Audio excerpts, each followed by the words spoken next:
OnEducation is sponsored by Participate, a community learning platform where the world learns together. Later in the episode, we'll hear about one of Participate's communities, Teach the Global Goals, and how you can get involved in its free community learning opportunities with educators around the world. There's a little less nonsense in Canadian education, but... Hot take there.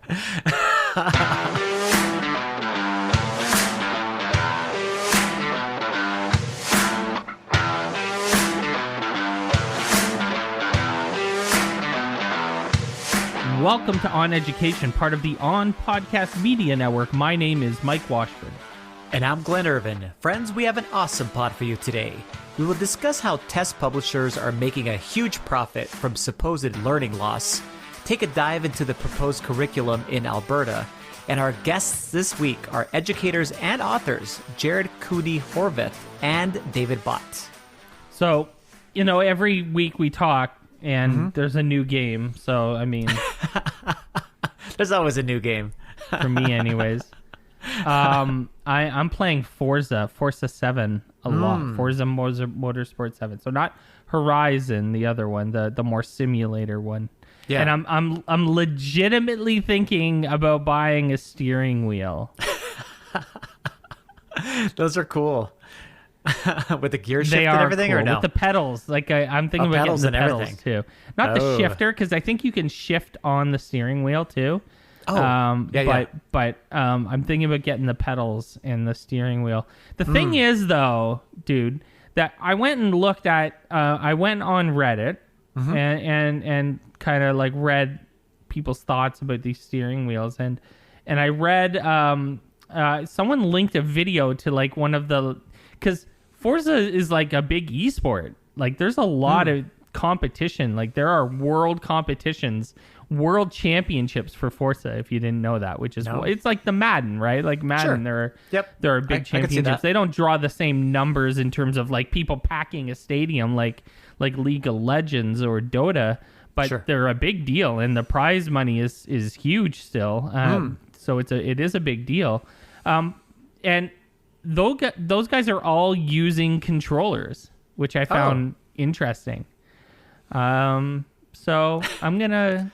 But it's more for the simulation part. The immersion. The immersion. There you go. That's what I was saying. It saying. would be cool to get my headset on, my VR headset, and then you're really racing, right? Exactly. Yeah. Then you have to play Farming Simulator with me, because I'm sure it transfers over, and you can still use it. You can drive the tractor with the racing wheel. I've mentioned this before. Yes, with racing wheel, you're like backing your combine up and you drag race it. Yeah. That'd be funny. It got me thinking. Have you ever been into a game so much that you bought accessories for it? Now I'll admit that I have right up above my head there my thrust and my joystick for flying games. Oh yeah. So I have flying controls too, which is obnoxious, I'm sure.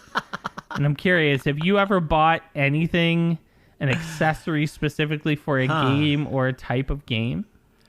I have not. You haven't gotten to that level yet. No.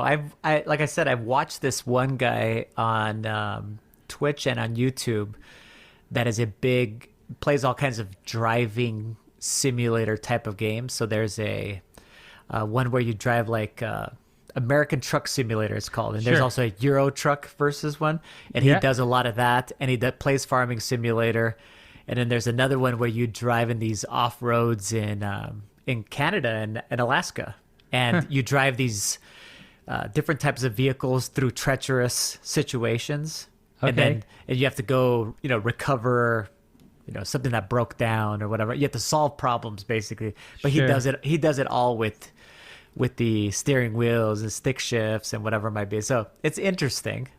I don't know if I would ever. I'm not into a specific game. If Hearthstone had a steering wheel or something that I played with, I probably would buy it. If Hearthstone had an accessory that was required for gameplay. Yeah. Or that enhanced gameplay. Exactly. My other thought was like the Pokemon Go, you can actually buy like keychain sort of thing, like a fob that that alerts you when you're in an area that has that you can open up your app, so it alerts you to open up your app. It vibrates or something. So there's some accessories for Pokemon Go. Did you ever have like a Tamagotchi or anything like that? I did not. Are those the ones that you feed them and stuff like that? The little pets? E-pets, whatever, these little digital pets. Yes. I did not have one where you click it 3 times and it feeds it or whatever it might be. I don't think kids have those anymore. Those are blast from the past. Yeah. Those are awesome. Those are the first robots. There it is. Yeah, pet funny. Robots. Anyways, so that's what's happening now. It's Forza. When I'm done this, I'm gonna go race some cars. Nice. So we have been following kind of. There's an interesting conversation happening online related to the fact that the Biden administration has sort of approved or required or requested, I don't know the right word to use, but is suggesting, I don't know what word to use, but tests, standardized tests, like the high stakes tests that we always talk about, are going to proceed this year, and in some cases have already happened. I know that Florida just had theirs, I believe, last week. So this is an ongoing conversation, and you know, you don't have to listen to us long to know our position on it. But the reality is that no one benefits from this except for one person, one constituency, right? Yes. It definitely is not the students or the teachers or their parents or the communities. As we've always said, it always comes down to the amount of money that these testing companies and these book publishers, which are now basically the same thing, their CEOs and the amount of power that they have to be able to persuade the government to, they throw out these phrases like learning loss, and they're able to go ahead and do exactly what we've been talking about, except this year it's even magnified even more, because you can point to something, you know, obviously this event, and say, oh man, this is devastating, you know, the amount of learning loss, and we're gonna need funds, and we're gonna need more testing, and we'll be able to sell more things to catch these kids up. Right. To whatever it might be, you know, whatever that supposed marker was or is.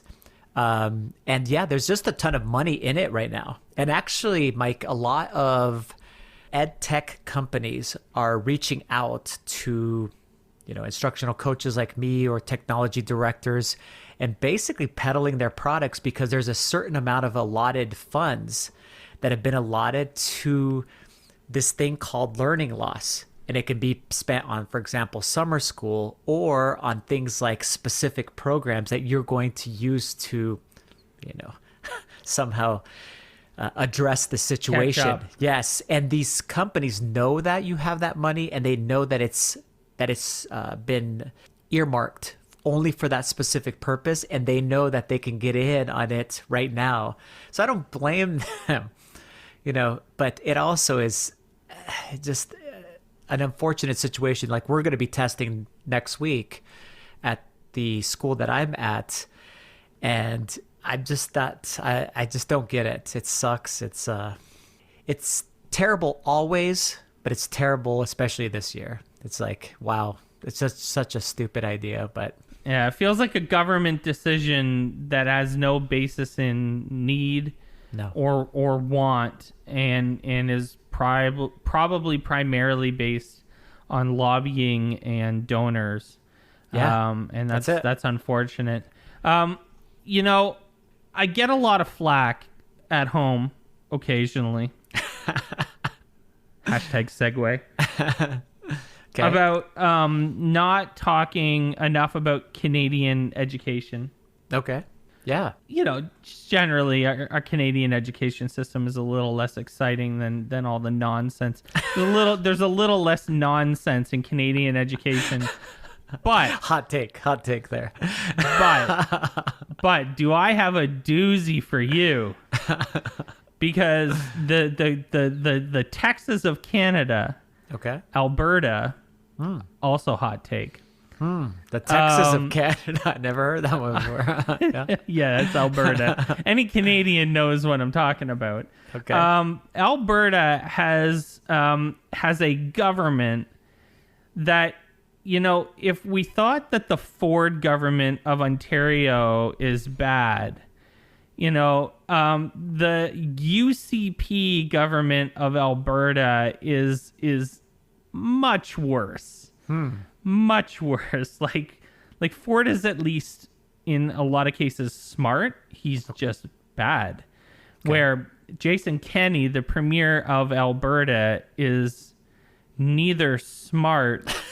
Never good. And he's also very, very just bad, and he just happens to be also bad at his job. And they have developed,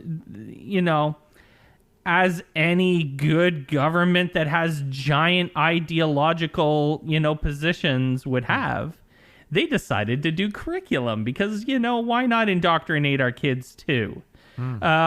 So the UCP government has started to rewrite the Alberta curriculum, which is great. Sarcasm.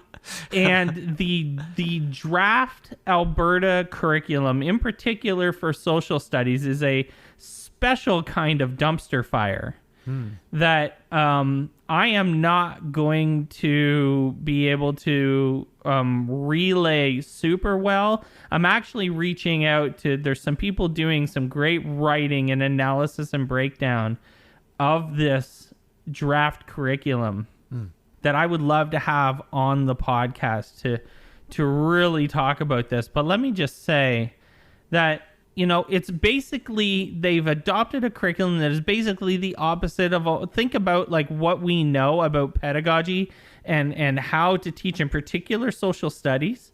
Okay. And then think about the opposite of all of that good, sound knowledge and advice and fact-based, research-based thought, and do the opposite of that. And that's basically what this curriculum has done. It's a lot of people are saying it's basically a reversion to 20, 30, 40 years ago in terms of the way that curriculum is developed. Wow. Moving toward concept and competency-based curriculum, really relying on the idea of core knowledge foundation. This is actually like a concept of education developed by E.D. Hirsch is the theorist. And if you did your B.Ed 20 or 30 years ago, you probably heard about E.D. Hirsch.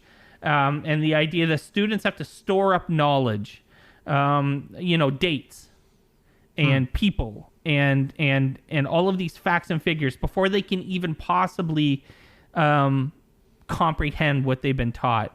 So this new curriculum basically is a barfing up of information.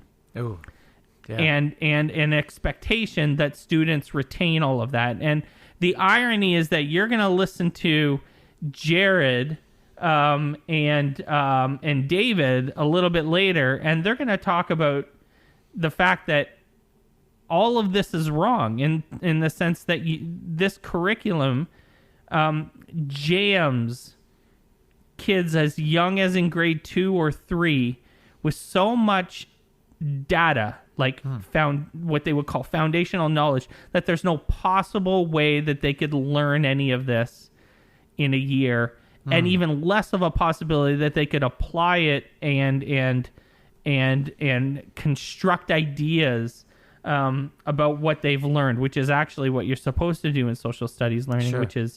which is take facts that you can easily look up on the internet. We don't need to teach kids the date of Confederation for Canada it's you go online and you look up the information.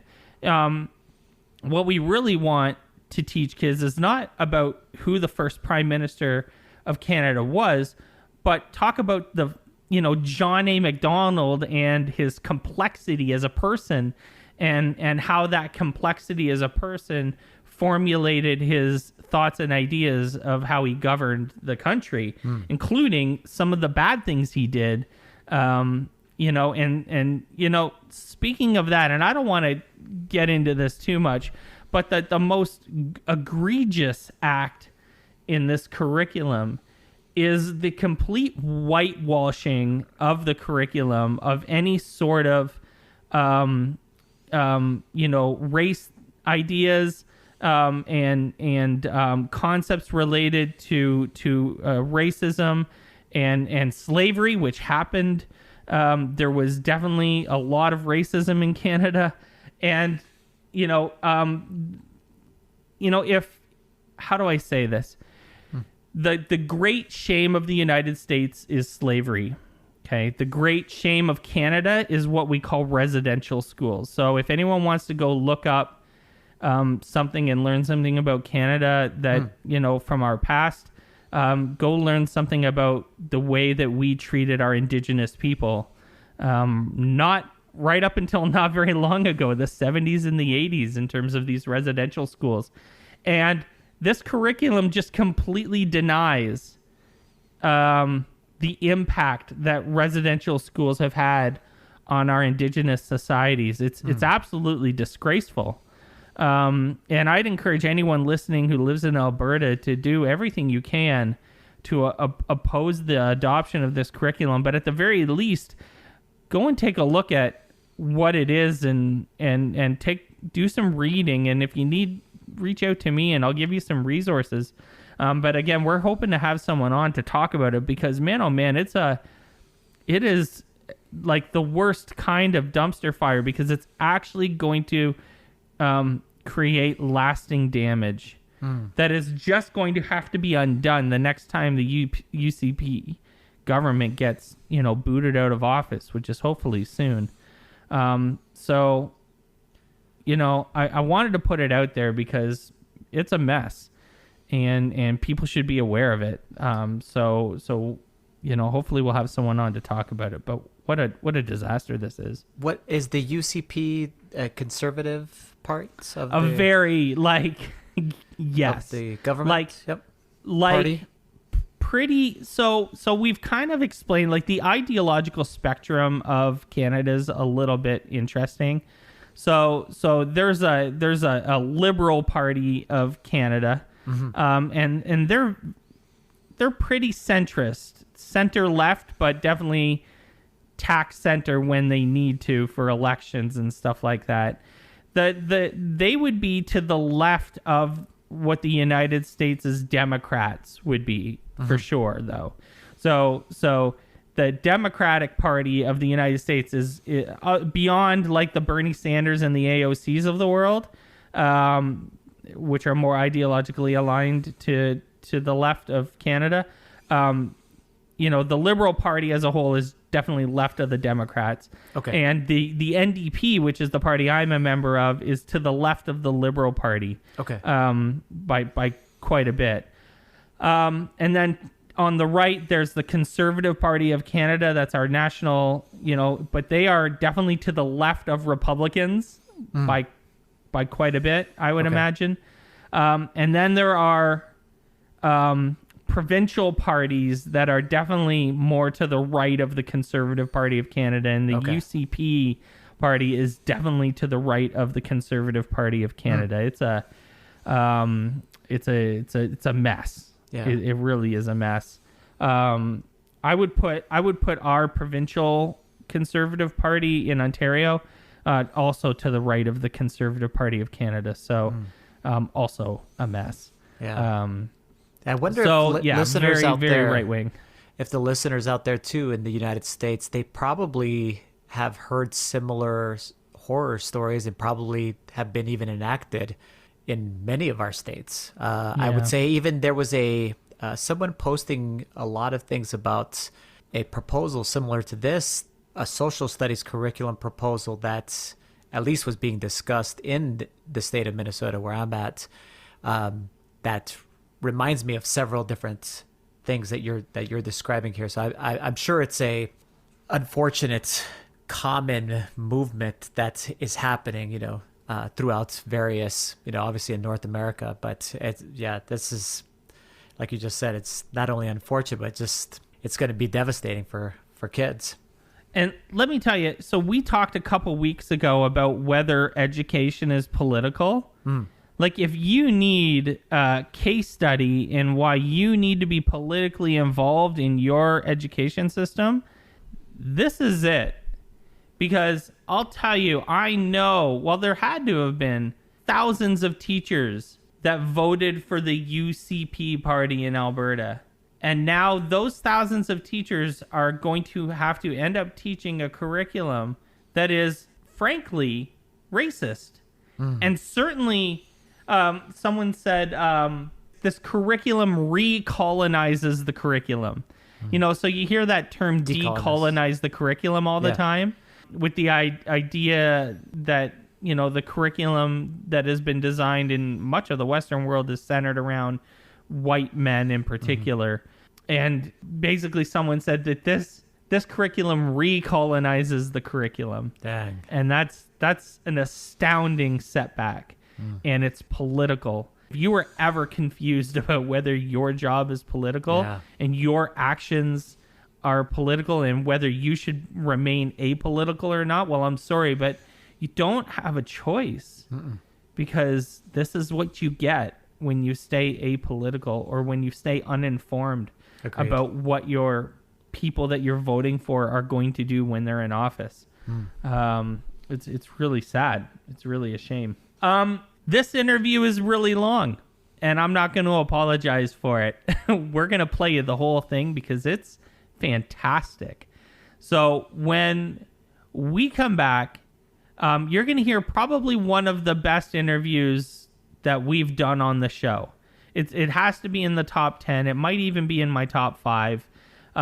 Stay tuned. When we come back, we're going to be talking to Jared, Cooney Horvath, and David Bott. So stay with us. It is like a spider web. These diverse, interconnected spaces help and inspire us to understand, empathize, and take local action in our schools. That's Yajaira Guedes, a facilitator within the Teach the Global Goals community on Participate. The community is home to hundreds of resources, courses, and educators around the world, collaborating on how to bring the United Nations 17 Sustainable Development Goals into the classroom. With our students, and as a collective to be a powerful force to achieve the vision of a more peaceful, healthy, and equitable world. We'll hear more later in the episode from another community facilitator on why you should get involved. Welcome back to the podcast, everyone. Jared Cooney Horvath is a neuroscientist, educator, best-selling author, and expert in the field of science of learning. He's lectured at Harvard University, Harvard Medical School, and the University of Melbourne, and over 250 other schools internationally. He serves as the Director of LME Global, a team dedicated to bringing the latest brain and behavioral research to teachers, students, and parents alike. David Bott is the Associate Director for the Institute of Positive Education. As an expert in applied well-being science, David has supported thousands of educators from hundreds of schools around the world in designing and implementing system-level approaches to well-being. David sits on the Dubai Future Council for Education and has published in academic journals and industry periodicals. He currently serves on the board of the Positive Education Schools Association. Together, they've authored the book, 10 Things Schools Get Wrong and How We Can Get Them Right. Welcome to the podcast, Jared and David. Thank you so much for having us on. Jared is a second-time guest, and actually, we're so happy to have you back and have made a great connection with you. But I don't know if you know that your episode of OnEducation is one of the most all-time downloaded episodes of OnEducation as well. It's well into the thousands of downloads, and that's pretty rad. Awesome. So it's awesome to be back. We had a good time last time, so hopefully we hit the same notes and everyone gets excited about this one too. Rad, absolutely. Well, this book is phenomenal. I used other words before we got together, but it's a great book, and I think people are gonna be really interested in what you have to say and want to learn where to pick up the book when we're done here.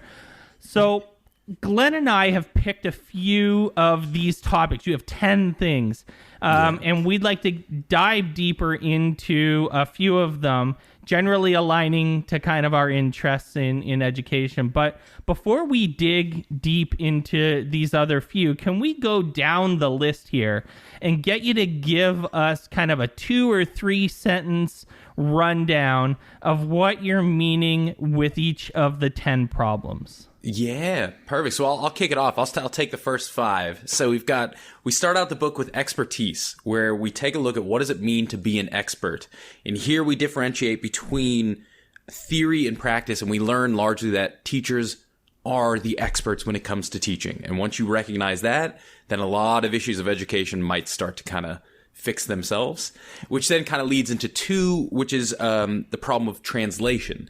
This is, okay, if we recognize that teachers are experts, how do we then redefine evidence for teachers, by teachers, of teachers in the classroom? How do we then continue to share in science and research in a laboratory, but then figure out what does it mean on the ground practically for us as teachers to use and develop our own kind of practices?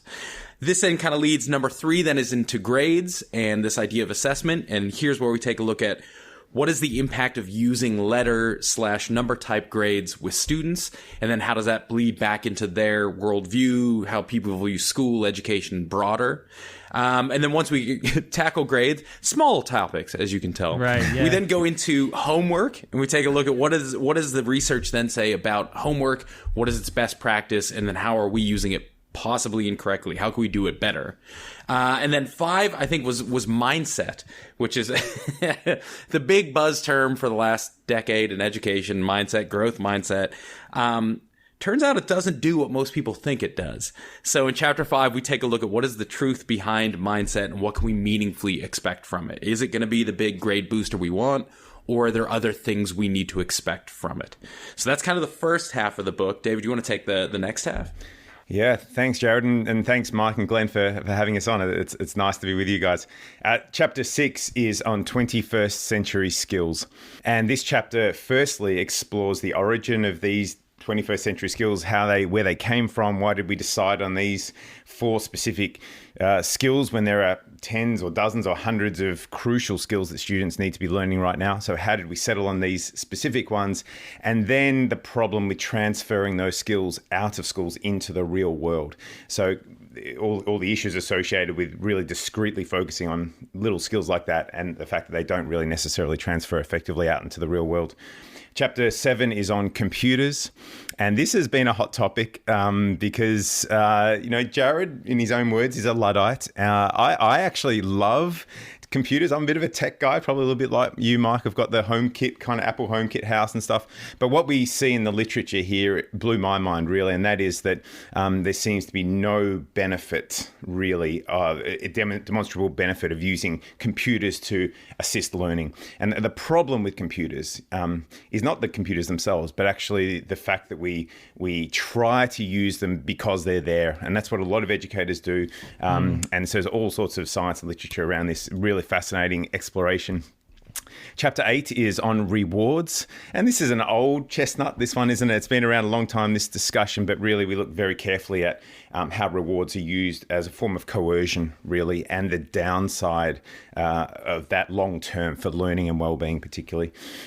Chapter 9 is on organisation of schools, and that's the infrastructure kind of stuff, the way we think about setting up our schools, how the status quo has evolved from historical perspectives that may or may not be useful these days, and we offer some alternatives to organising schools. And finally, chapter 10 is on purpose. purpose? And in my mind, this is probably the most important question of all. This is really asking, why do we do schools? What ultimately is the purpose of schools? And what is the narrative we tell ourselves about our role as educators in schools? So that's the 10 chapters, and kind of the outro really is our offering about how we can harness the real genuine expertise of teachers to learn from each other to help progress the profession forward. So it was a lot of fun writing the book, and look forward to chatting further with you guys. Hitting all the sweet spots with a couple hot takes in between. I love it. The computers one is maybe when we might have to ask a question about that specifically, but right away, right off the bat, first of all, the book is something that we should all read. Listeners, we should pick this up. As soon as Mike and we have had conversations since picking up this book through text messages back and forth about just how informative it is, but also how it brings to light some of those things that you don't exactly know how to even address them. You know that they're issues, but you don't know how to address them. And the first one is about experience. And in the chapter, you state that the only experts in teaching are teachers themselves. And then things that we should consider with that concept, which are, who are the people in charge of training our teachers? And we've talked about this, Mike and I, how we've had a similar experience to what was described as far as in the book, which was our training to become teachers was not that good. And really the most training that ended up happening was on the job, which is not a good thing, being that you're already in front of kids and you're already getting paid to do that, that job. You're already expected to be at least somewhat competent as far as in that. The second thing there, that the concept of veteran teachers outperforming new teachers, and we should be keeping them in roles as, for example, I think Mike talks about this all the time, as mentors or as lead teachers versus pushing them into administration, which happens all the time.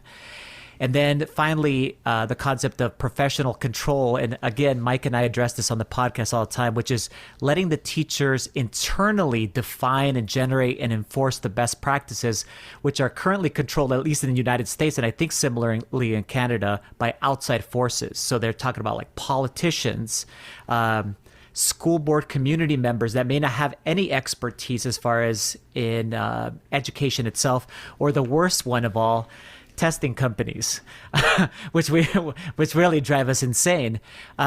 So as I read through this and we were discussing this, Mike and I really wanted to share with the audience is, what do you guys think are some first steps towards solving the problem in education, specifically with experience? And I brought up some different things, so I don't know who wants to go ahead and speak first. No, I love it. I'll jump in. So I think it's a good thing to recognize. So when we're talking about expertise, we're being very specific. Is for some reason the world has conflated what we'll call science of learning with the craft of teaching. The idea that learning is a product. That's what people are doing. We somehow just assume that teaching then is the same thing. If you know how people learn, then you're going to be an incredible teacher. And all you've got to do is spend a couple of days at university. So everyone at university, what we do research on is science of learning. How do human beings learn? How does memory work? How do we take in information, embody it, use it? Ask any of those people who do science of learning research to go teach a class. Whoa, the vast majority of them are absolutely horrible. Go sit through one of their lectures and you'll see real fast that knowing about learning is very different than knowing how to teach. And then flip it around. I've had incredible teachers in my lifetime that if you ask them, what are the mechanisms of learning? They'd say, I have no clue what you're talking about, but I can teach. So you start to recognize that craft, the practice of teaching, is very different and dissociable from the science of learning. Unfortunately, historically, we use science of learning to train teachers. We use theory to drive practice. Here's Piaget, and you guys had to learn all this stuff. Piaget, yes. Vygotsky. How many times have you ever used Piaget in your practice? Answer, 0. No one's ever used. It's a wonderful theory. It's a wonderful learning theory. It doesn't tell us a thing about what to do with year 5 math students on a Friday afternoon who are struggling to make it to the end of the day. So once we recognize, we separate the two, then we start to say, oh yeah, what is the craft of teaching? Who knows that best? And that is teachers themselves. So now we start to play with kind of what you were talking about, Glenn. I think the first two big ones are, one, training, of course, include theory, but training has to become wildly practical. When I'm training to be so all crafts, things here in Australia, we call them TAFE fields. So crafts are things like electronics or building, construction. You want to learn how to do this, you don't go study the history of architecture. You go build something with people who know how to build. And that's how teaching should be trained. Go find a really good teacher, crash with them for a couple of years, and trust me, you're going to be a very good teacher at the end of that, more so than reading books in a classroom. An apprenticeship. Yeah. Bingo. And so if you combine those two kind of concepts of right. Let's make the training of teachers more practical, who then becomes the best at practice? It's people who have expertise requires time to develop. Minimum of 5 years, some say up to 20 years to even become what you'd call an expert at teaching. Who's been doing that? Those are the teachers that have been in the room already. Let them drive the training of the next generation. So the next generation of teachers stand on the shoulders of everyone who came before them, rather than simply reinventing the wheel every time they step into the classroom. What do you think, David? I love the concept of apprenticeship, Mike, is, I think, absolutely essential for the reasons Jared's outlined. And, I think one of the disappointing parts of education is that, I've worked with Jared now for 5 years, but I've never seen Jared teach in the classroom. I've never seen Jared at his best. And I as much as I'd like to, I can't. There's no recording of that. There's no evidence of that. I guess I could go and ask his students what was it like, but teaching's strange in that we learn about it, and then we close the door and we have our 25 or 30 students, and it's this kind of enclosed enclave where no one will ever really see your mistakes, which is nice maybe, but no one will also ever see you at your best, and there's no way to really in any formal systemic way capture great teaching, which is a real shame. And, I think the concept of apprenticeship really tries to harness that. And, I think I'm also seeing an example of this, Mike, and we've kind of talked about sports a little bit before this conversation, but I've got a 5-year-old son, Hudson, and he's loving watching the Melbourne Demons is our AFL, Aussie Rules, Australian Rules football team that we love. And he's loving watching elite sports on TV, right? And then as soon as the game finishes, he goes outside and tries to replicate what he's seeing on the football field. So he takes these big kind of catches and he's running around kind of docking and weaving with the ball. Awesome. And he's clearly learning from watching expert footballers play. But he will never learn to become a teacher in the same way because there's no way to see that, which is, and so I think Jared and I are passionate about trying to create some system whereby we can watch Mike or Glen or Jared or whoever it is at their best and allow rookie teachers to observe world-class practice, to capture that. So we're not, as Jared said, recreating the wheel each time. And you pull the two together too. I'm thinking that kind of extends it out So go back to what you were talking about earlier, Glenn, about who's driving most of the show are outside forces. So I was at a meeting, would have been, 8 years ago here, where it was a curriculum meeting. And lawyers were there, politicians were there, researchers were there, neuroscientists were there. Not a single teacher in the house. And when I asked them, I said, why are there no teachers present? They hemmed and hawed and had a discussion. They came back with the idea that teachers are merely levers. Right? Kids are the customer, which is a scary thing to consider. We are the designers, and teachers are simply levers that we move to achieve the goals with our customers. That's horrible. if the only interface you have with your customer, and I why we use the word customer for students, I have no clue. But the only interface you have with them, you don't want to consider their opinion. You don't want to consider what they do. You don't want to consider their expertise. They're just machines, kind of cogs that we move around. So we thought a lot about this, David and I. We reckon the only way to get teachers represented, teachers are the ones who should be driving that discussion, and let alone just not even being present. They should be the majority. How do we get them there? Is the one thing they're lacking is a consistent body of knowledge, is a system by which they document and share what it is they do. If you go back around that room, everyone there, lawyers, have hundreds of years of stuff that they can say, you want to understand my decision? Here's the last 100 years of law. Go read that, and then you'll make sense of what I'm doing right now. Neuroscience. You want to understand? Here's a bookshelf of stuff from the last 100 years. Read that, and you'll start where I'm at now. Teaching, we have nothing to point to say that's what we've been doing the last 100 years. We've been doing it. We just haven't been documenting it in a way that shows the rest of the world, yeah, we're not just twiddling our thumbs in a classroom. We're doing stuff. So until we can come up with a way to systematically document and share together what it is we do on our own terms, that's when we build a body of knowledge. That's when we'll be able to push back and say, all right, our turn now. Let the teachers not only be a part of this conversation, but guide this conversation, because they're the only ones who know what the heck is actually going on. So, Jared and David, a follow-up question on that's because of my specific role and kind of a movement that has been happening, at least in the United States, that I felt has been happening probably for sure within the last 5 years, but maybe even within the last 10 years, which is moving teachers like myself out of the classroom and then becoming instructional coaches. Have you found research that says that can be a positive practice? Because at times we feel uber frustrated as instructional coaches, because what ends up happening is other things end up taking our time as far as within the systems. And some of it has to do with one of your top 10 lists, which is this concept of computers.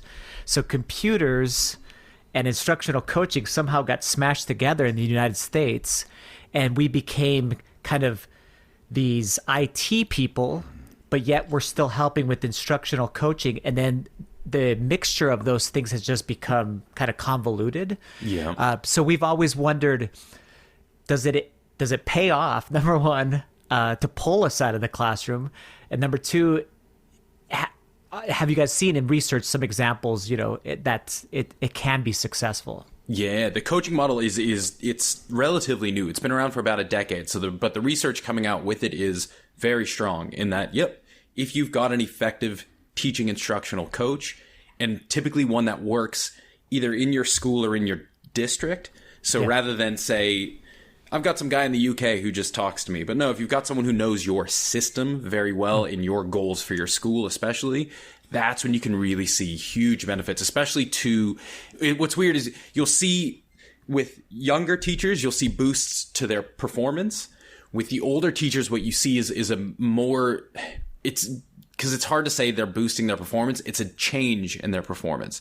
They're more apt to try different things, which is really good. Once we hit a certain stage, like a plateau of kind of, I'm doing good enough, some people tend to just stay with that. For the next 30 years, I'm just going to keep doing what I do. It's good enough. Sweet. But through the coaching model, that's where you get to see people push past that and say, all right, well, maybe I will try a new technique. Maybe I'll try something new. The trick, though, is to recognize it's emerging, and it works when there's the coaching model in place. When you take effective teachers out and you put them as administrators who kind of oversee the coaching, then it's a hit or miss. Okay. If you put them as principals that are like, I'm going to make the framework by which you can go experience coaching, instead of being a coach myself, it's not always the greatest thing. So it's that really kind of specific, here's my knowledge base, let me pass that along to you. And if I can just add Glenn, and we won't dive into the computer thing yet, because we'll open a can of worms for maybe later or not. But both Jared and I are fans of Anders Ericsson's work out of Florida State, and all of the work he's done on on high performance and the learning pathways to elite and high performance. And clearly, coaching, having an outstanding coach in any field is beneficial, and generally teachers don't have that. And I think that's one of the reasons why I plateaued, as Jared explained, after 5 or 6 years of being in the classroom. My performance generally plateaued, I think, overall. I think I was fine. I was a good teacher. I was well liked, got good grades, but I didn't get any better in year 7, 8, 9, 10, 11, 12 than I had done in the previous 5 years. So, and I think a big part of that is because I didn't have a Glen who was better than me, helping me develop micro skills that I'm working on, giving me immediate feedback, allowing me to refine my craft.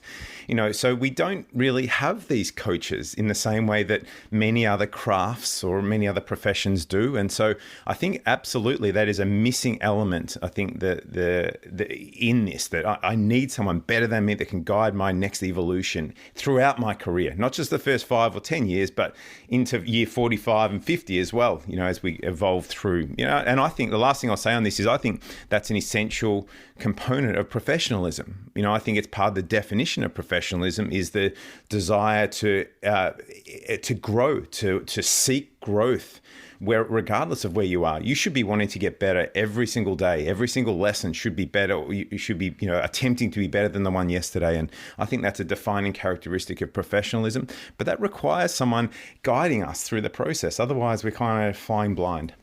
I wonder if that wasn't the entire or the original thought of having a principal would have been kind of more a coach role. And then only in the last 100+ years, I mean, I don't know, I'm just kind of spitballing here, that all the administration stuff and the kind of business bureaucracy took over to the point where now as a principal, even though you could be coaching, you don't have the time anymore because you're doing so much other stuff. You're a CEO. I mean, was it you all...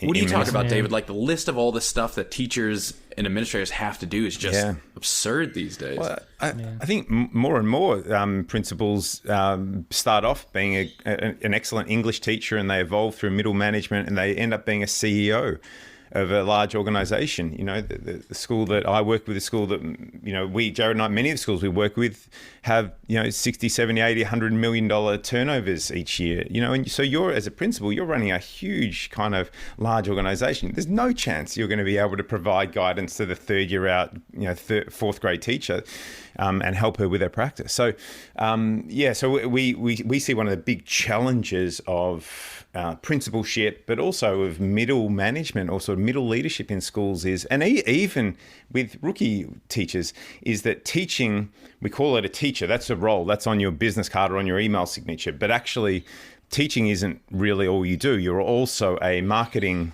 assistant or marketing executive. You're also a bureaucrat. You're also an accountant managing budgets. You're also a first aid medic. As a teacher, it's such a bundled role that there's not a great opportunity to practice your craft. Even if you've got a Glen guiding you as an instructive coach to get better and better, we do so much other stuff. And, so one of the things we're seeing at some really progressive schools, especially during this hybrid learning thing, is the unbundling the role of a teacher.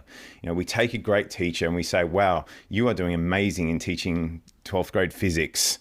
Don't worry about the budget. Don't worry about designing the next curriculum. Don't you worry about meeting with parents. Don't you worry about political, bureaucratic stuff. You go teach for 6 hours a day because you're an amazing teacher.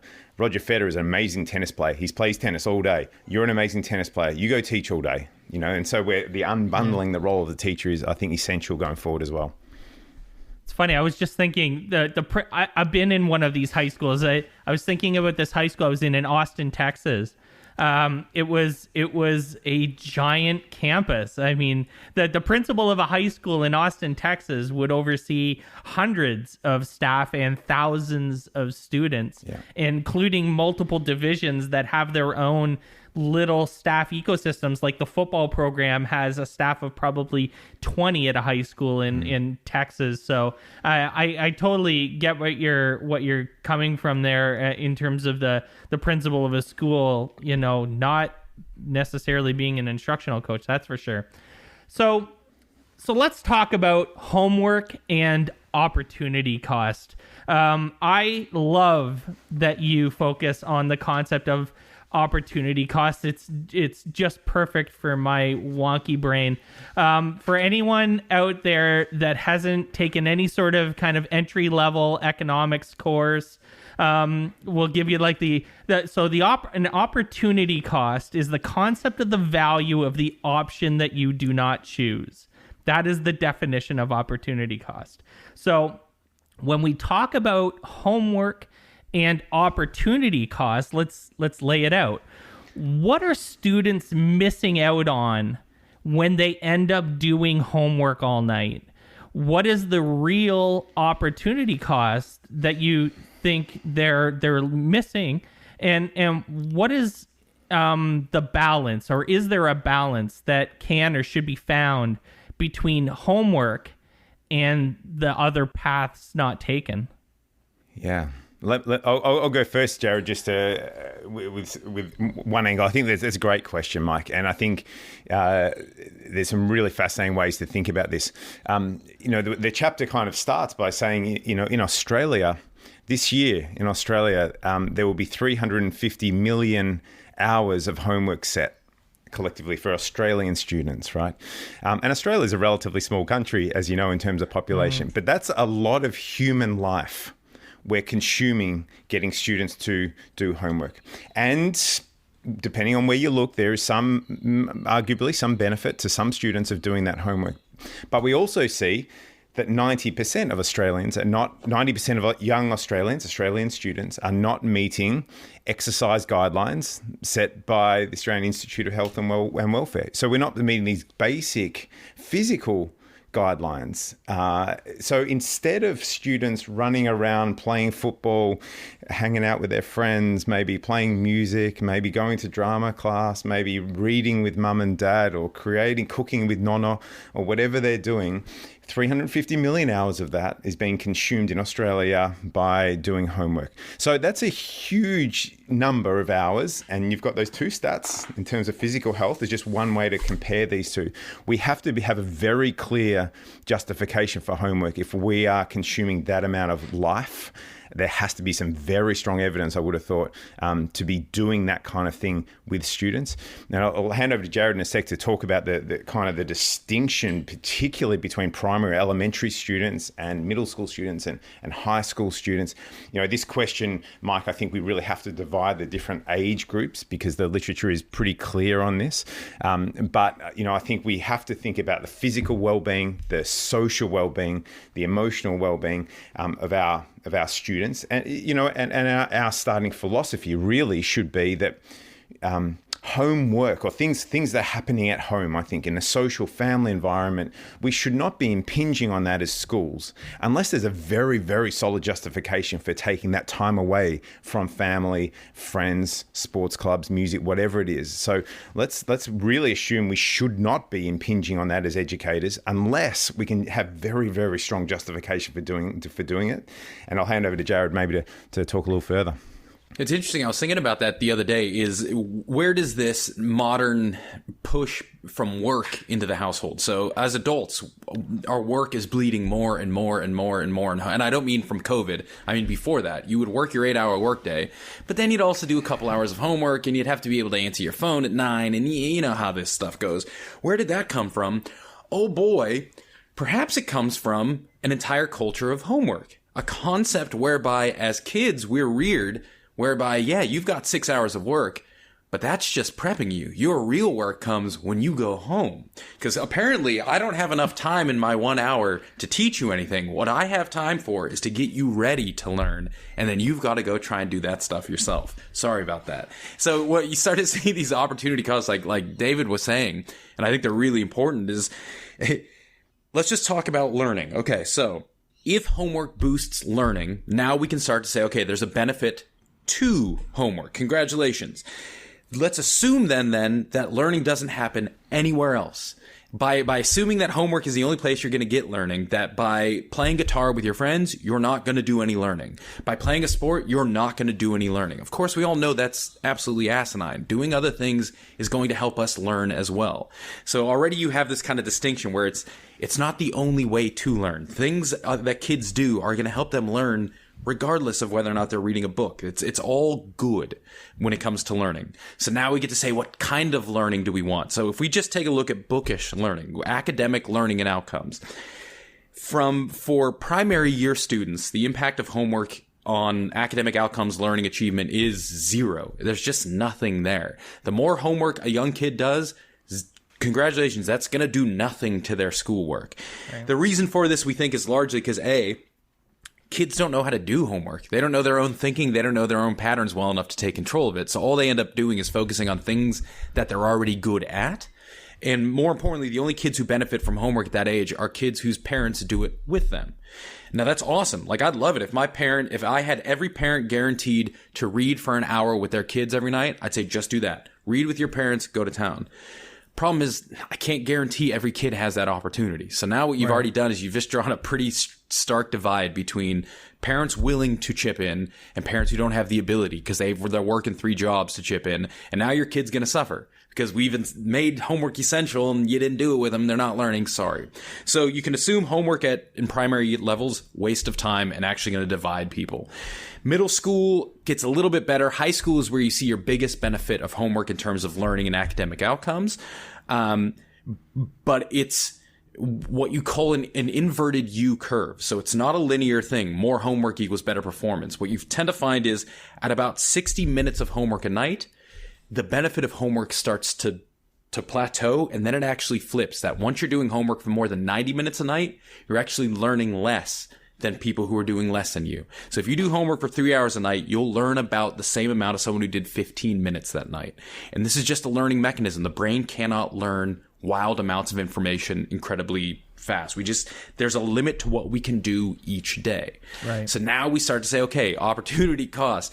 If we start to pull it back, especially for older kids, to about an hour a night, now what does that free them up to do? Now can they really focus on other things that might be more personally, emotionally, socially relevant to them to help them grow in those aspects so we're not only thinking about school. And what's interesting, and I don't know if I've told you this yet, David, we haven't talked in a while. We just got off an Easter break here, so we haven't, it's been some time off. But I was talking to a teacher a while ago and she said, my default position is no homework. It's just, and especially at our school, we say it's zero homework. If we do homework, we have a very clear purpose and reason for it. Something went haywire, or there's one thing we really need to achieve, and we're going to do it that way. And you ask her why, and she made a very good point. Human beings, you cannot learn 6 hours of stuff in a day. You can't. We have a max of about 3 to 3.5 hours we can learn of new stuff a day. We can practice longer than that, but when it comes to new learning, can't do it. So if you've got school for 6 hours in a day, you've pretty much taxed out all your learning. You do not have any more juice. And if you can't learn a language, you have 1 hour of language learning a day. Let's say you're taking Spanish.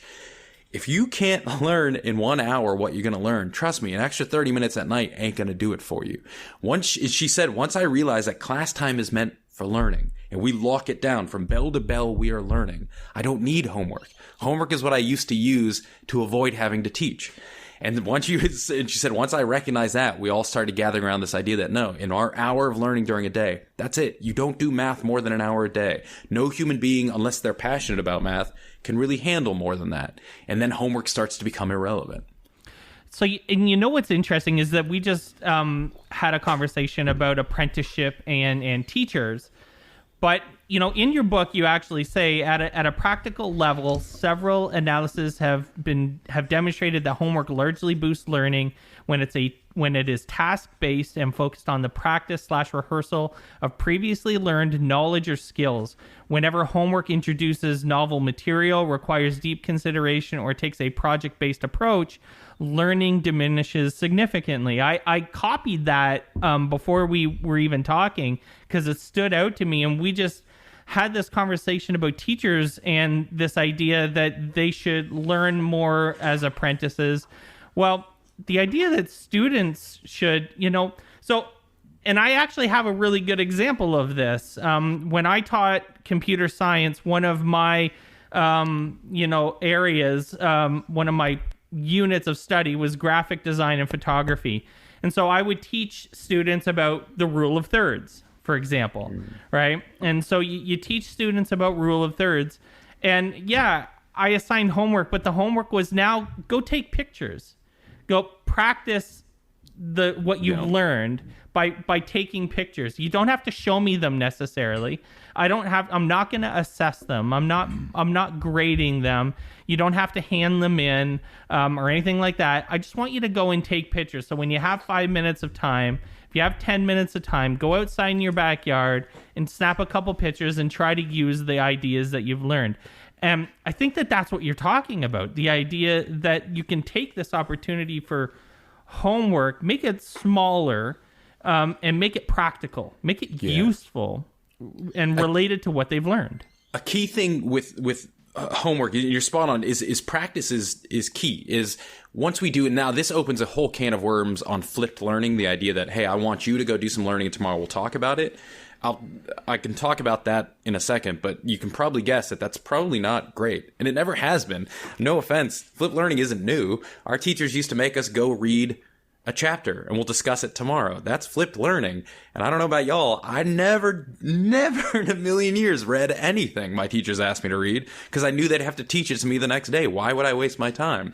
So, but let's take that. Once we keep homework practice based, we know what we're good at, we know what we're doing, you've already got this information, let's drill it, let's practice it. Now you hit a really key aspect of practice, which is frequency is more important than quantity. Frequency of practice, a little bit every night, is going to be better than an hour in one night.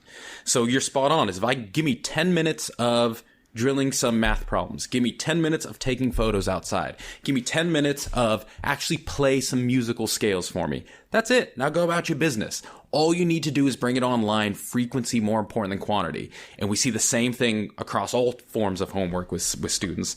And that's how you make it work, is when you recognize that it's task-based, it's practice-based, it's not new-based. Then you can get away with saying, just give me 10 minutes tonight, then go about your business. That's all you need to do. So we've talked homework here. Let's talk about one of the hottest topics that dominates headlines, professional development. It's consumed my life in many ways, both on the podcast and in my practical, when I was actually teaching and now as an instructional coach. It's the concept of assessment. And in the chapter, you emphasize that the current system is one of reify, quantify, and rank. Can you tell us more about this and maybe offer some suggestions on how we may best be able to move past the current systems of assessment? Because it feels like more than just saying we're going to change the standards-based grading, because that's a huge discussion here and a lot of investment of time and effort into this concept. The biggest fear for me, and now that I have some experts sitting in front of you, is that we're going to just do the old bait and switch, which is we have this thing that's bad and we know it's bad, but then we have this other thing and we're really just going to just switch it, but really it's going to end up being the exact same thing with a different name and some different numbers associated with it, which really freaks me out for many reasons. First of all, it's just the investment of time that we put into these movements, and then they don't end up being fruitful in the end because we really didn't ever make a real change. I don't know what kind of question this is, but yeah. You're spot on. It's funny. We're having that same exact conversation here, Glenn. So I think you're not alone. Is in Australia, they want to really move into that 21st century skills-based model where they can assure, and they're talking about like micro-credentialing, creativity, and critical thinking, and all these things. And their argument for it is exactly what you're saying. We're changing the status quo. We're making it more equitable for everyone, and we want a holistic view of kids. And as soon as they made all these wonderful decisions, the next question they say is, how do we measure this? And once they hit that wall, it's a bait and switch. We're going to it's going to be the same exact grading system we have now, just for creativity instead. And then kids are going to be ranked beyond that. So if you want to change a system, you have to go back to the base philosophy. What is going on? So let's go back. The system we use now is one of reify, quantify, rank. Reify says, how do I take something that's not real, that's a concept, that's an ethereal, and make it real, make it a noun? Because if it's not an actual thing, then we're just talking fluff. So grades, let's talk about intelligence. Intelligence isn't a thing. Intelligence is just a word we have invented that means millions of things to whoever you're talking to. But no, for it to be important, we have to reify it. It has to be a noun. Same thing I can point to, like a carrot in your garden or your spleen. That is your intelligence. Once I've reified it, now I can quantify it. I can assign a value to it. That kid is a 7 out of 10 on intelligence. That kid has a 3 out of 10 on intelligence. Why would I quantify it? Because then I can rank it, and I can seemingly objectively say that kid is smarter than that kid. The system we use is reify, quantify, rank. And the system we're going to move into is reify, quantify, rank. It's instead of intelligence, we're going to use the term creativity, and we're going to go through the same exact cycle. Now, the interesting thing is you start to ask, well, what are we ranking kids for? And I'll let David kind of tackle the deeper concept there, but there's only one answer. It ain't for us. It's not for learning. No kid by being ranked has ever learned a thing other than, oh, I'm stupider than that kid over there, or hey, I'm smarter than that kid. There's no inherent information in there that drives my learning forward, that makes me a better, different person. So who are we ranking for? Universities. And why are universities ranking? Jobs. And that's it. When you use this type of grading system, it has one outcome. It's we're making it easier for universities to sort through our students. And why would universities do it? Because it makes it easier for Google to sort through their graduates. There's no counter argument to that. There's no wider argument. And there's absolutely zero argument from a learning aspect that this has any impact on learning development whatsoever. But David, I'll throw it over to you to have a think. Yeah, I think I push back a tiny bit. I think actually there is someone else who kind of wins here, maybe, and that the Latin phrase we use in the book is cui bono, which literally means, who wins. And it's a wonderful question to ask, I think, at various times in our life, but certainly when we're professionals being paid well to nurture the lives of children, we need to ask this question, who wins? I think grades also are a very powerful tool for lazy teachers, because they are a very efficient way to drive motivation. If you can't inspire children, if you can't get them passionate about their learning, fear is a very powerful motivator, and grades are a form of fear, right? It's kind of we create this false scarcity, a scarcity model around grades. And, a lazy educator can say to a child, look, if you don't do your practice, if you don't come to class, if you don't engage in the algebra studies, then we're going to rank you at the end of the week, and you're going to be down the rankings. You're going to get a C, and mum and dad will be disappointed, and the teacher will be disappointed, and you won't get into Harvard, and you'll fail in life. And we use fear to drive as a powerful motivational tool. So the lazy teacher can also win, I think, with this, as well as Google, as well as universities. But I think, we're being a bit facetious and we're using pretty extreme examples, but that's the reality, that we really only have two motivational tools available to us. One is love and inspiration. The other is fear, right? They're only really the two motivational tools that teachers have available. And I think John Hagel, we write about this in the book, but John Hagel calls grades kind of part of a masculine archetype. It's kind of this concept of creating artificial scarcity, which is using fear to drive humans. The other option is a more feminine archetype, which is this abundance mindset that says we don't have to create an artificial scarce number of A grades. We can all learn. And if we start using inspiration and teamwork and hope and love and joy and compassion as the motivating forces, we don't need to use this fear as an option. But that's harder work. The thing about grades is they're highly efficient as a fear-based motivational tool. The other option is much harder work and requires us to really think and to really engage in our practice, our pedagogy, engage our mentors, our coaches, and really think through from a new perspective, that is harder for sure. And as you were talking about, Glenn, is now this leads to the question of, okay, what can come next? How do we avoid falling right back down into that pit? Dressing it up in new clothing, but then we're back into reify, quantify, rank, which is exactly what's happening now. There are ideas out there, but I always like to think this is where, go back to what we were talking about earlier, teacher expertise. Who are the right people to make the decisions? When it comes to assessment, when it comes to actually organizing and driving learning, who are the people to make that decision? I, as an outsider, can come up with a million ways other than grading, but I don't have no clue if that's actually going to make sense on the ground, if that's going to be meaningful for a teacher. So that's where I think a good spot to start opening it up. Once we recognize teacher expertise and get them driving this conversation, we're going to find the answer to assessment and to development from them. And when you do start to talk to them, what you tend to find is kind of a variation on two themes. At least this is in my experience. Is one, we don't need it at all. At all. There's no reason. If university doesn't know how to sort through kids, Why should I change my career to help Harvard figure out which kids to accept? I don't care. That's your dime. That's your time. Why would I spend my K through 12 education helping you when I'm not seeing an ounce of your money? I'm not seeing an ounce of your favor. Get the heck out of my classroom. I'm going to teach my kids. In which case, and we saw it during COVID, universities would have to adapt. And they did wickedly fast. When SATs were no longer a thing, it took all of 2 months for most universities to say, okay, we don't need them anymore. We're just going to write us a bonus essay. And what happened was schools got boosts in the number of kids who applied. Kids who otherwise would never have applied to Harvard now had a freaking chance.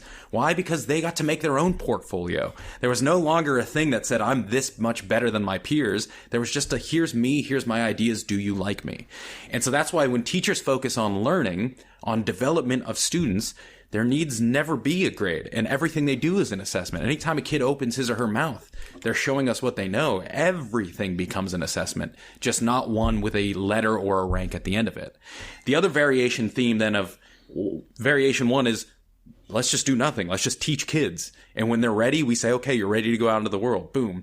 The other is kind of this idea of a binary of rather than rank, there's just a set limit where once you get above that limit, we say, yes, you've ticked a box. Congratulations. You're ready for the next stage. And that's it. There is no hierarchy beyond a binary. Yes or no. Yeah. If you're a no, congratulations. You're going to do it again next month. If you're a yes, congratulations. You're moving on to the next thing. And this starts to kind of strip beyond grades, where now you might have a grade 3 and a grade 4 kid in the same class learning something new. And that's fine because they're just waiting to tick the box. And the idea of then graduating, if you think about it, that's university. You graduate university. Nobody has ever asked me what my university grades were, ever. No. All they did was they asked, do you have a degree? It's a binary system. Did you graduate? Yes, I did. Congratulations. Same thing with high school. Just make it a binary system. Do you have a degree? That's enough. Everything else beyond that is just noise. I had a couple of comments. Yeah. Mike wrote a blog post last week that kind of, it's not specifically about grades or assessments, but it's about numbers in general. And I was going to tell Mike that reminded me of, and this conversation reminds me of a song by Weezer that they just put out. And it's called Numbers. And basically it says, there's always a number that'll make you feel bad about yourself. That's the first lyric that it says there. And then in the chorus, it says, numbers are out to get you. And it keeps talking about basically how we try to measure up, but we're not measuring up to ourselves. We're measuring ourselves against someone else. And we have the system in every space. Like Mike was talking about it, I think more in the workplace world, or in social media, or in YouTube view counts, or how many people are watching your stream, or whatever it might be. And we have these things that are sometimes associated with our performance in our jobs, as far as like whether or not we're going to do that. But why are we building these systems starting in grade school where we're teaching this already? We're saying, hey, you always have to compare yourself to this other person who's better than you at X, athletics, in math and science and whatever else it might be. So I do love that entire concept and the conversation too. All these conversations are fantastic. You start to see that quantify thing it's when you bring back reify, because a lot of people say, well, yeah, quantify, that's objective. That's how we know things. We count things. But when you remember that, no, we start with reification. Some things are very easily quantifiable. Your height, that's fine. Your weight, sweet, that's an actual thing. The number of lungs you have in your body, I got you there. Some things we shouldn't be counting. Creativity, critical thinking ability. And if it sounds like we should be counting these, that's just a remnant of our new scientific worldview, where science, in order to do academic research, we have to quantify, otherwise we can't run our stats. But that's assuming that academic research is the only source of knowledge in the world. And a lot of people go, well, what else is there? Law doesn't count anything. Law uses precedent. So long as some judge said it 20 years ago, it's still viable today. There ain't no number attached to that. There's no t-test statistics. Anthropologists use stories and myths. They go and talk to ancient cultures and say, what do you guys think? Nobody asks them to count. They don't say, well, they have 6 myths that include this god, therefore it's a more important god. Hell no. Just tell the myth is the information. That is the evidence. So we have a I haven't heard the new Weezer song, so I have to go. I didn't even know they were still making music. I hadn't either, interestingly enough.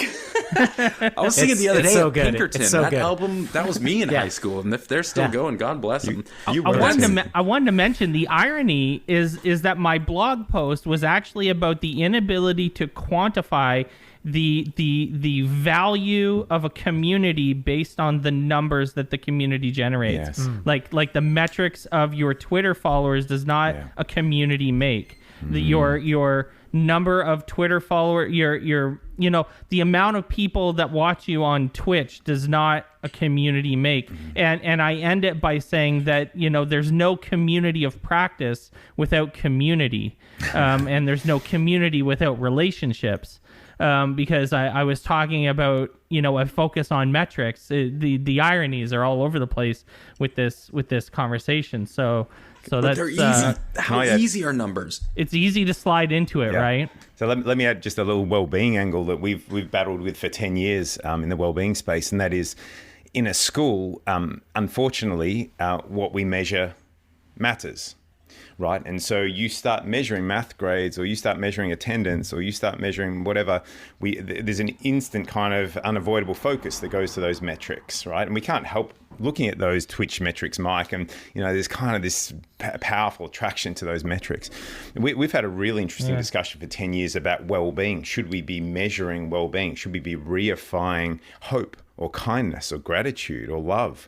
And obviously, the obvious answer to me is no. But then the obvious answer is yes, because as soon as we start measuring gratitude, we start focusing on it more, and more funding comes in and people are more aware of it. So there's this kind of really horrible kind of battle that's going on in the well-being space about should we be measuring well-being? And it's a kind of very uncomfortable discussion. But, where we get to is most schools are measuring well-being so that there's attention focus there, because otherwise it doesn't get funding, doesn't get, awareness.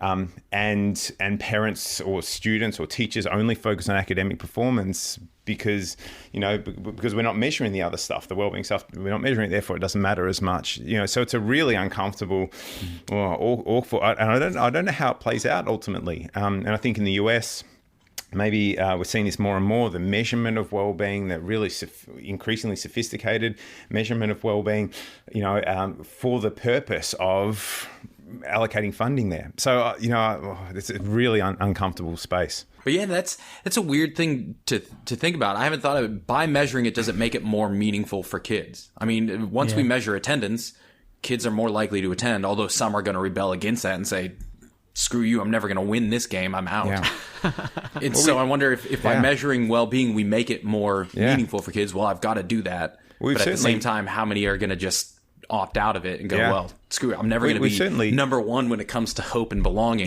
So I'm just going to quit altogether. I don't know. That is a scary thing to think. That's dystopia, in a different way. So, guys, every once in a while, a conversation comes up on my Twitter feed talking about various, we call them behavior management systems, which seems like a scary term in and of itself sometimes. But things like Classcraft is an example, Class Dojo and the like. The question tends to come down to whether these systems actually work long term. Your chapter on rewards talks about exactly this, the efficacy of offering students incentives or rewards for behaviors or outcomes. The research is pretty clear, actually, about a lot of this. When the rewards stop, the outcomes stop. And that being said, though, I could pop on Twitter right now. I could go onto my Twitter and ask people how effective they thought Classcraft was in their classroom, and I would get overwhelmingly positive feedback. I'm telling you I would. So what's the balance here? Where do you see rewards and behavior management working, and in what contexts, and how is it effectively applied? David, you want to kick it off? Yeah, I think it's an important word, Mike, I think, around balance. I think the question, for me, it comes back to that question of cui bono, who wins? Like, why are we applying these processes. And I think ultimately when we genuinely ask that question, or we force a teacher to sit down and answer that question really deeply and honestly, rewards are often about compliance. It's about control, right? It's about coercion. I think rewards have a place to play if they can be used to stimulate an interest in an area, maybe to genuinely try to develop intrinsic motivation, to expose students to things that maybe they are unwilling to try otherwise, perhaps. I think there is certainly a role for rewards, but unfortunately, when they're used as a form of compliance or behavioural control or behavioural coercion, what we see in the literature dating back to Skinner, dating back 70 years, is that they absolutely work. Rewards absolutely work. They are very powerful, a little bit like grades. Grades are a form of reward, right? They are very, very powerful in the short term, but they undermine long-term motivation. And this is the real problem. Not only do they undermine long-term motivation, but there's harmful effects on well-being that have been demonstrated, and they don't generalize. So outside of your very specific context, rewards don't generalize very well. So there's a whole host of problems that we start to see when we think bigger outside of our 9 p.m. math class with those 25 kids. Rewards work awesome there. But as soon as you take it one step back and 2 steps back, 10 steps back, we see the problems emerging with rewards. So that question I want your people on Twitter to answer is, why are we using these tools? And is there a bigger long-term perspective being applied? And if there's a genuine answer to that, let's have that conversation. But let's also be very aware of the downside as well. Yeah, if you think about like classcraft and stuff, and behavior management works in that context, in that situation. So I wouldn't be shocked that people say, hey, I've used this and it worked well in my class. Cool. The question is, does it work well in the next class?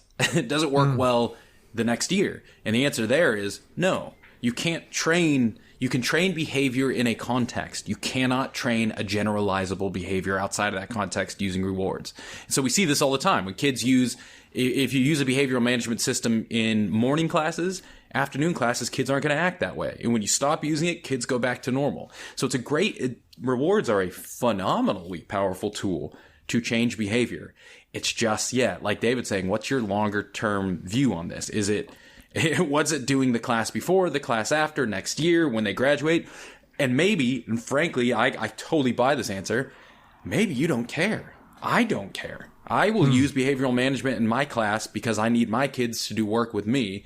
And next year when I don't care if they're acting up for the next teacher. I don't know that person. I don't know. I work at a university, so I don't know who you're going to work with next. And frankly, if you're a nightmare to them, go be a nightmare all day. I bet if teachers were being honest with themselves, that would be a real answer. I don't doubt it. In which case, behavioral management works an absolute treat. It's just now once you start thinking, what are the broader themes and then the longer term ramifications? Like David was saying, when I learn to do something via rewards, I never am intrinsically motivated to do that thing again. It always just remains a reward-based system for me, even when I come to internalize that behavior. And I make that. And David, tell the story of your friend who's always early because of military training. And I think that's a great example of internalizing something, but still never really owning that thing. Yeah. This is a concept called organismic integration theory. You have to be careful when you say that, especially at 6 o'clock in the morning. But it's Ed Deci and Richard Ryan's concept. And this is that what we sometimes see, sometimes an argument for rewards is this, that if you want a child to learn algebra and they don't like algebra and they don't want to do math homework, but you pay them with grades or rewards or a prize or money or whatever, and you think we're joking about money, there's a couple of examples in the book of huge amounts of money that are literally being paid to kids in cash to learn to read, and it's scary. But let's say we want to pay a child to learn algebra. So we give that child a sticker and they do their math homework. And then tomorrow night, we have to give them 2 stickers to learn the math homework. Eventually, we give them a chocolate, and eventually we bribe them with grades or whatever. And actually, they develop kind of this interest in doing algebra because we've paid them and they've been exposed to algebra long enough that they internalize this kind of process by which they reward themselves for doing algebra. It feels part of the, completing the homework becomes part of who they are. They become the type of human who completes their homework, that we've trained them to complete their homework, right? And what DC and Ryan say in their theory is this becomes internalized as a kind of internal reward process, that it becomes associated with our character. I'm the type of person who completes my homework. But really, that's still an extrinsic kind of character motivation. They never learn to internally love doing math. They do it because they don't want to feel punished because they've gone against the type of person they think they are. Yeah, so I've got a friend who always turns up early to meetings. He's always 5 minutes early. And he was in the military and he was trained to do that. And so part of his character, and he kind of talks about this, he says, if you're 5 minutes early to a meeting, you're late. That's what he says. If you're 5 minutes early, you're late. He's always on time. He prides himself on being on time. He doesn't actually enjoy, though. He doesn't enjoy being on time. He gets rewarded by his kind of internal character because it's consistent with the type of person he thinks he is. And he's been drilled so much extrinsically. So what we can see is an illusion of intrinsic motivation caused by rewards, but it's not a genuine motivation. And as Jared said, what we continually see in the literature is the undermining effect or the Crespi effect or whichever phenomenon you want to look at. The bottom line is this, that external rewards kill intrinsic motivation. As soon as you start paying kids or humans with extrinsic rewards, you kill off intrinsic motivation, and then you've got to permanently keep paying kids or hope that this kind of internal process occurs. But yeah, there are some really, really devastating long-term effects of rewards. And that's what we just want to expose teachers to. And then if they still want to use grades or rewards or money or cash or chocolates, fine, go. But let's really understand what's happening, the mechanism underlying all of this first.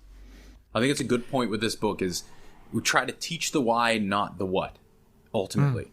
Is a concept of if you know the underlying method or philosophy of grades, if you know the underlying mechanisms of rewards or starting a class at 8 a.m. or having a 1 hour set. Just know why these things exist. And once you know why they exist, then you can make more specific decisions on how you want to use them or whether or not you want to change them or not. It was kind of what you were saying earlier, Glenn. So one of the best things I've heard about some of these things is teachers will say, they'll read one of these chapters and they'll say, that's it. You put it into words what I've been thinking. Now I have a narrative for it that I can use to pass along to other people to explain why I'm doing what I'm doing.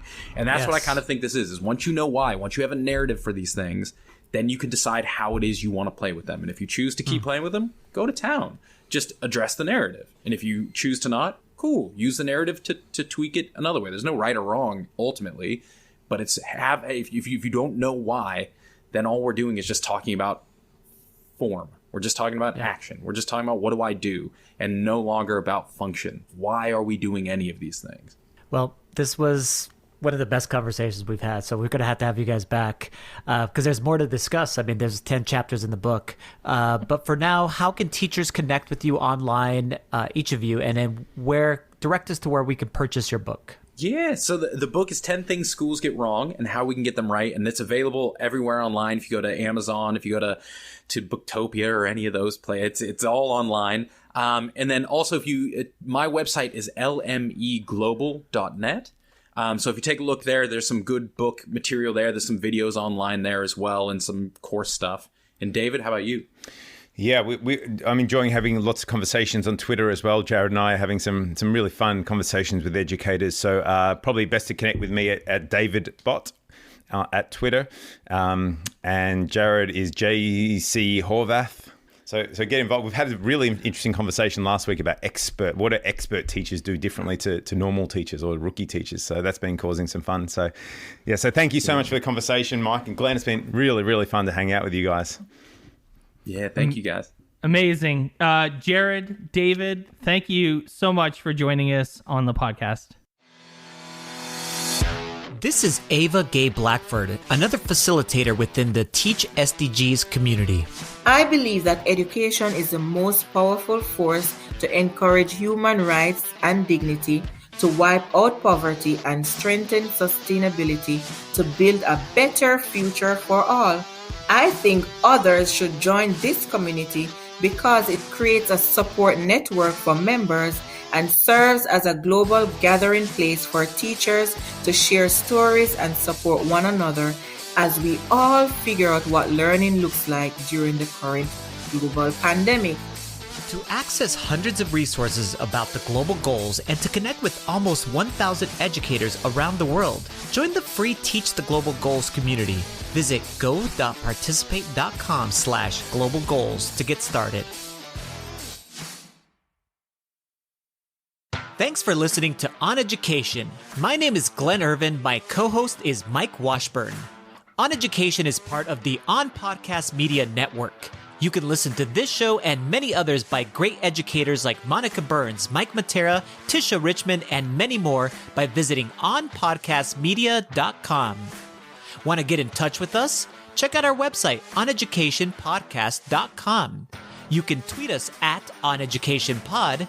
Mike is at Mr. Washburn on Twitter, and I can be found on Twitter at IrvSpanish. You can find us on Facebook by visiting facebook.com/OnEducationPod. We're also on Instagram at OnEducationPod. If you're enjoying the show and think others would too, we would be thrilled if you shared it with them. Please leave us a rating or review in Apple Podcasts or Google Podcasts. When you leave a rating, it gives our rankings a boost. This helps others discover the show. We want to thank our presenting sponsor, Participate, for supporting us. Check out participate.com to learn more about them. Thanks as always for listening. Stay awesome and see you soon.